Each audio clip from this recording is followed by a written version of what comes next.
Peace. We are back with another episode of Politics and Black Families. I'm here with my guest, Devin Barrington Ward, right? Running for City Council. I got your last name. You got two last names because you got mama and daddy last name. Absolutely. Right? Thank you for joining us, brother. Of course, I appreciate the invitation. It's important that we get the word out about this election and all of the other things that are happening on the ballot on November 5th. So I appreciate you offering your platform to me today. Always. That's what we're here for, Politics and Black Families. We want to get all the voices and all of our folks together and have a big gathering, right? I work in politics, and I'm definitely part of a black family. Yeah, so it sounds like I'm in the right place. Yeah. So what made you want to run for City Council?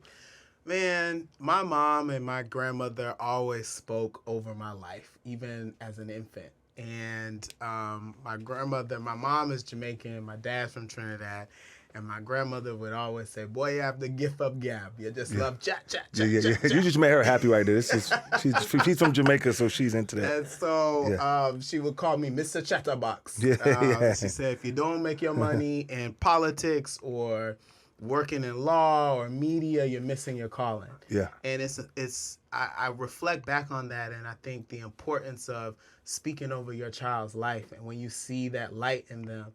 And I appreciate my grandmother and my mother so much for speaking over me in that way, because I really knew what I wanted to do from a very early age. Early childhood. Yeah. And my grandmother also made sure I knew my history about the work that my family had done in Jamaica. My great-grandmother, her name was Olga Cassandra Bogle, and Paul Bogle is one of Jamaica's national heroes. We have several national heroes. He's one of the national heroes in Jamaica. He led a rebellion against the British government in 1865 for voting rights, for the right to due process in the legal system, and the ability to purchase land, economic rights, because when you were a landowner in Jamaica, you could vote. It's in your blood. So it's in my blood. And he gave his life in that rebellion. Him and his brother Moses Bogle were hung for their role in the rebellion. But that rebellion is directly credited towards shifting the relationship between the Jamaican people and the British government to allow for more self-determination. Yeah. And when we're talking about Jamaican people, we're talking about black people. Yeah. And so I feel like, it's a part of my spiritual inheritance, if you will. My ancestral inheritance to do this work, fighting on behalf of working class families, black people, oppressed people. So Atlanta is one of the cities that has the highest ratings of income inequality, racial income inequality in the country. And we've had that, moniker for far too long, right? Even in the city where we have black elected officials, black mayor, black business people, that's not the experience for the vast majority of black people in Atlanta. Yeah. And for the vast majority for working class people in Atlanta and in the metro area in general. And so, for me, I believe that the only war that our society should be engaging in is the war against poverty, right? Because children in Atlanta who are born in poverty, they remain adults who are still in poverty. The ability to achieve upward mobility is stunted in Atlanta. So how do we get there? How do we get there? So, even in the face of having black leaders, Maynard Jackson was our first black mayor in the city of Atlanta. And they'll talk about after his tenure in his first 8 years as mayor, he wasn't able to even get a job in the city of Atlanta because of the economic strides that he tried to make for black people. He was the first to kind of use the city procurement process as a way to elevate black families and black business people by ensuring that a certain percentage of business in the city of Atlanta, if you were doing large contracts like trying to pave roads or build the airport, that you had to hire a certain amount of minority contractors, right? And so a lot of people in Atlanta is not Georgia. Right. Yeah. And so say that again. I always tell people that. They be like, what you mean? I said, Atlanta ain't Georgia now. Atlanta is not Georgia. And so when we see, that is not reflected at the state level, the billions of dollars that are spent to build roads and other public infrastructure in Atlanta, And in Georgia, black folks are not getting, hired on those contracts. They're not being the businesses that are procured to Is it that we don't bid for the contracts, or we don't have the information and understand how to do business with the state? It's a combination of all of those things, right? It's the intentional miseducation of black people around the opportunities that exist at the state level. It is barring at the state level, right? Because it's still the good old boys network that runs the state of Georgia. It's the reason why I supported Stacey Abrams, because we need a complete transformation at the state level. How was that working for Stacey Abrams? Man, I worked for her in 2006 when I was 16 years old, right? On her first campaign running for State House of Representatives, where she was successful, and she later became House Minority Leader.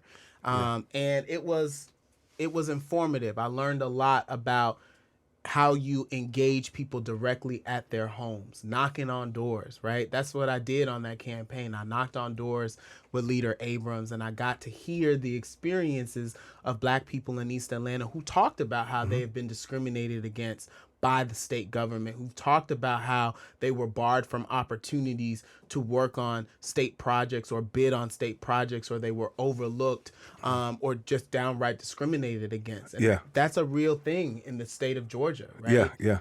And it's why we see that in the city of Atlanta, on average, black businesses are valued at $70,000, but white businesses are valued at $700,000, right? Say that number again and look at that camera. Yeah, so black businesses in Atlanta on average are worth about $70,000, but white businesses in the city of Atlanta are worth $700,000. How is that so in the black Mecca when we've had black mayors, black city council, but there's a difference between do you blame the leadership? Partially, yeah, absolutely. Because there's a difference between having black people in position and black people who actually love black people who are in position, who recognize that these aren't just my resources to hold or to hoard, but these are my resources that I'm supposed to steward for the betterment of the black community. And when black people are doing well in this country, everybody's doing well. There's never been a time. Amen. Say that again. Listen, there's never been a time where black people have done well and it's been at the detriment of everybody else. Right. And so when it's the concept that the tide lifts all boats, right? And so when we are investing in the least of these, it is best for the society as a whole. Yeah, I can dig it. Let's move this conversation forward, because you just doing a great job. I don't even know if I need a job anymore. I'm just like, shit, I should just let him go. Use me as a hype man. So with City Council, where do you see the gains? Where do you see the deficits? Like, what should we be concerned about? Yeah. And what do you think they're doing a good job? And then we gotta get on Cop City. We're gonna talk about that, but I'm not a one-man show, or just, I have a one issue, right?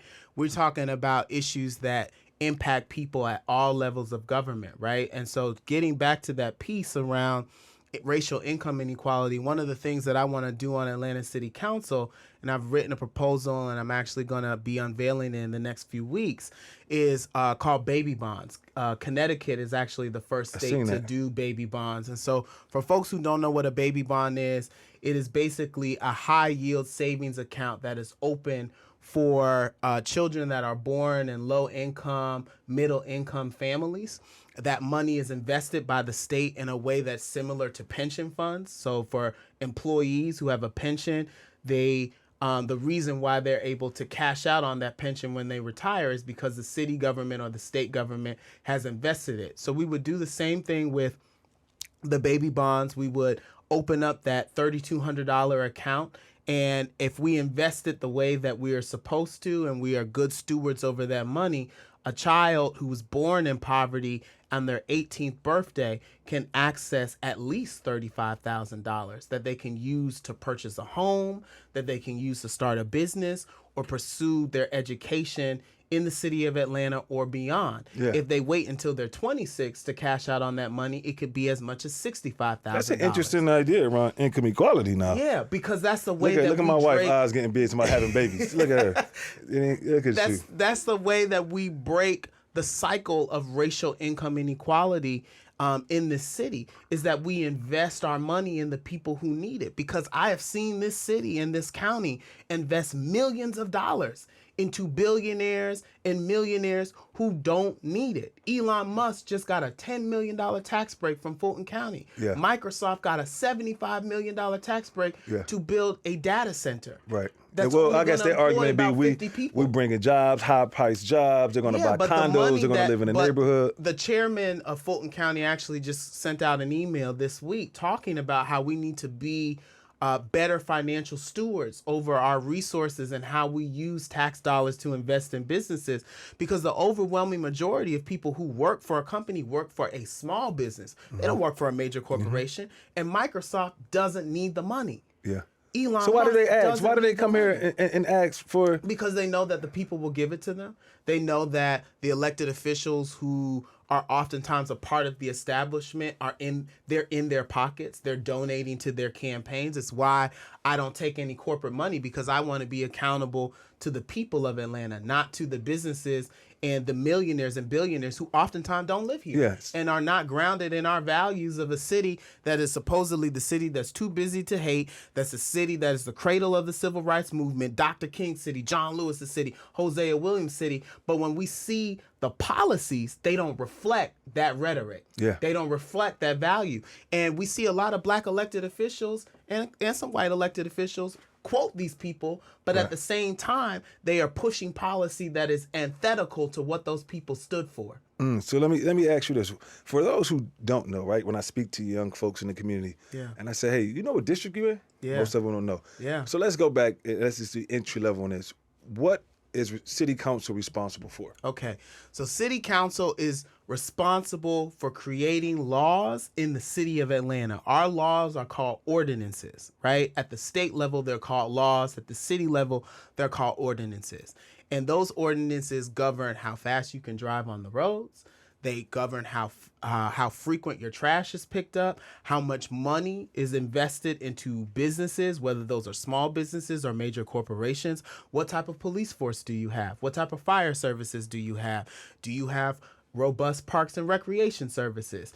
They are the fiduciary agent for the city of Atlanta. So that means that they are responsible for passing the budget, and our budget is nearly $858 million, nearly $1 billion. And the money has to be spent. And the money has to be spent. Now, we have a larger budget because it includes the airport, but that money is lockbox. We can't really touch that, right, because of federal law. But there's $858 million that we get to play with in the city of Atlanta. And how that money is spent is determined by the city council and the mayor. Yeah. Thank you for answering that question. Absolutely. And we're going to move it ahead, and we're going to get into a little national politics, if you don't mind, right? Please talk to me about Cop City. Yeah. I'm conflicted, right? I have a lot of friends that work in law enforcement. I want safer streets. I wasn't educated on what they were doing. Yeah. And then, I heard your name a couple of times, like, you need to sit to talk to him.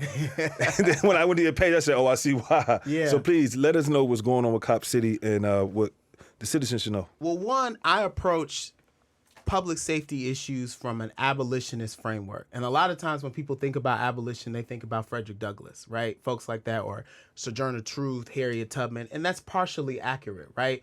When we're talking about abolition, we're talking about abolishing systems that are harmful to people who are oppressed and building something new. A lot of times people conflate abolition and anarchy, and that's not the same. Abolition is the building of new systems that actually serve the least of these, right? And so approaching it from that perspective, I have a couple of issues with Cop City. One, it's a budget issue, right? Initially, the project was supposed to be $30 million for the city taxpayers of Atlanta, right? Yeah. Now it has ballooned to $120 million. Whose money is this? This is your money. If you live in the city of Atlanta. I never signed up to give nobody no money. Well, living in the city of Atlanta, that is a part of, I guess, what you have bought into, in the sense that City Council, even though that they received over 24 hours of public comment, with the majority of people saying they don't want this. 116,000 people in the city of Atlanta signed a petition signature to say, we want to vote on this. So what exactly is Cop City? What is it? So it is a proposed military-style training facility for law enforcement and public safety personnel, right? So there's bomb testing facilities, there's gun ranges, there's high-speed courses so that people can learn how to engage in high-speed chases in the city of Atlanta. I believe that we need training that focuses on de-escalation, that focuses on mental health, that focuses on substance abuse, that focuses on ending the scourge of homelessness in the city. Those are our public safety challenges in the city of Atlanta. And I don't think that Cop City actually speaks to the variety of public safety challenges that you and I see on our streets every day. What do we see on our streets every day? We see young people that need a job, that need programs. We see people who are struggling from substance abuse and mental health issues, right? Yeah. They need programs. They need health care. They need facilities. They need treatment. That Cop City doesn't speak to those issues. Understood. And so when I speak to my neighbors and when I speak to the people in Atlanta who say that they don't feel safe, Cop City doesn't address the issues on why people don't feel safe. Why don't people feel safe? Because it's getting bad out here now. Well, one, I will say in the city of Atlanta, crime has actually gone down. When you look at the data, murder has actually gone down. And the whole point of Cop City was to say, well, we need this to fight crime in the city of Atlanta. Well, look, we have decreased crime in the city of Atlanta without this $120 million training facility. At the same time, when our pipes are bursting in the city of Atlanta, we're a major city with the world's largest airport, and we didn't have water for 5 to 7 days. Yeah. Well, I had water. I was in Philly. I escaped. Well, okay. But I'm saying, no, I was reading the news. I was like, I said, my people going through it down there. Absolutely. And I was extended stay. And I was proud to offer legislation, even as not a council member, that ended up getting passed by my future colleagues on council and supported by the mayor to provide $7.5 million in financial assistance to businesses, small businesses, middle-sized businesses, Black-owned businesses, women-owned businesses who were impacted by not having water for 5 to 7 days. Wow. And so I was proud to be able to offer that paper and, be a part of the team that made that happen. So thank you for answering that. Absolutely. This has been an incredible interview. It's also a democracy issue. Yeah. When 116,000 people, which has never been done before, never in the history of Atlanta, has 116,000 people signed a petition to say, I want to vote on this. And this is, when you look at the petition signatures, it's from all parts of the city of Atlanta. Yeah. It's from Buckhead. It's from East Atlanta. It's from the SWATs. Yeah. Right? Yeah. It's not just one part of the city saying, wait a second, you all got this wrong. Yeah. We need to be able, as the citizenry, to be able to vote on this. Democracy is always good. Yeah. One of the best forms of public safety is democracy. Yeah, received. So we're going to move ahead a little bit. And I want to know, when you're not thinking about changing the world, right? What kind of music you listen to? So, first I want to, rest in peace, Rich Homie Quan. Rest in peace, Rich Homie Quan. Rest in peace, right? And when I was thinking about that, I was like, I'm somebody who's grounded in a harm reduction framework. And for folks who don't know what harm reduction is, it's essentially a different strategy to addressing people who are struggling with substance abuse, right? Which is that we may not be able to get you off of drugs on day one, but how do we reduce your harm, right? So that means making sure that we're teaching you, if you're going to do this in a manner that is safe, that we're providing you with clean supplies so that if you're going to do drugs, that you do it in a way that's safe and you're not transmitting viruses to yourself. But you don't want the streets to look like San Francisco now. Exactly. But, because I was in San Francisco, I'm telling you, during 2020, and what I've seen, I will never forget. I seen corners that were, I'm talking about literally at least 200 to 300 people openly doing drugs. Yeah, like that's needles not harm reduction. Okay, that's not harm they reduction. said my homegirl told me, they can just get the needles and go and do that. I said, what? That's not harm reduction. Harm reduction in my mind is like the work that Atlanta, Georgia Harm Reduction Coalition is doing, which is you do provide the safe needles and you do provide the access, but you also provide the education and you provide pathways for people to get into treatment so that they can get off of the drugs eventually, right? That's harm reduction. Okay. Harm reduction is not just giving people letting you go out there and saying, I got you. So what music are you playing while you doing harm reduction? I love old school. So, old school Donny Hathaway, Nina Simone, Patty. Old school, Pusha Man. Pusha Man. Who was that? That's Curtis Mayfield. Yeah. Okay. Isley Brothers. Kendrick or Drake? Man, Kendrick or Drake? Absolutely. Beyonce or Rihanna? Why you gonna make me choose like that? You trying to have me piss people off? I'm a part of the Navy and the Beehive. You gotta pick one. You gotta pick one. As a Caribbean, I'm always gonna go for other Caribbean people. So I love Rihanna. And then Nicki or Cardi? I mean, she Trini, but also Cardi Trini too. So I can't choose. Okay. Jay-Z or Nas? Jay-Z. Atlanta or LA? Atlanta. Come on. I'm from Atlanta. Miami or Atlanta. Say less. Say less. All right, and then answer this question for me. How do you plan on leaving the world better than you found it? Man, I might be breaking news here, but my wife and I were expecting. What? Yeah. Can you name the baby after me since I was here? No, I'm already naming them after my grandmother. But yeah, that is a part of how I plan on leaving the world better than I found it. I have a legacy. Receive. Now look in that camera and let them know why they should vote for you come November 5th. Listen, it's time that Atlanta has somebody that's real on city council. We've had so many people who we vote for folks because they went to this high school and they know this person and they got this last name. But when we look at the quality of life in Atlanta, it has not improved for the average working class person in Atlanta. I know what it's like to be working class in this city. I know what it's like to be homeless in this city. I know what it's like to not have in this city. And I also know the policies that are needed so that we can lift all boats, right? And so I believe that that is worthy of support, not just because I have good policies, but I also have a track record of leadership, whether it's been decriminalizing cannabis in the city of Atlanta. I was a part of those advocacy efforts, advocating for the closure of our Atlanta City Detention Center, which was known as our debtor's jail, a jail that was built for the 96 Olympics to lock up homeless people and unsheltered people and people struggling with substance abuse. We need to get those people's programs.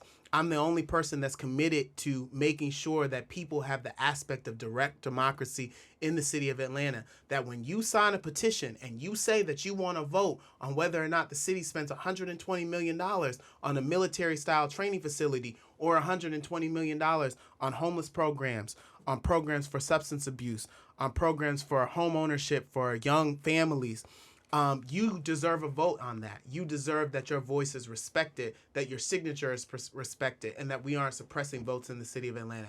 And for those reasons and more, I believe that I am worthy of your support. So please check out Devin foratlanta.us, devinforatlanta.us, Devin for Atlanta on Instagram, TikTok, Twitter, everywhere, and just find me in the streets. And if you see one of my signs on the freeway or, on your street, there's a number on there. That's actually my cell phone number.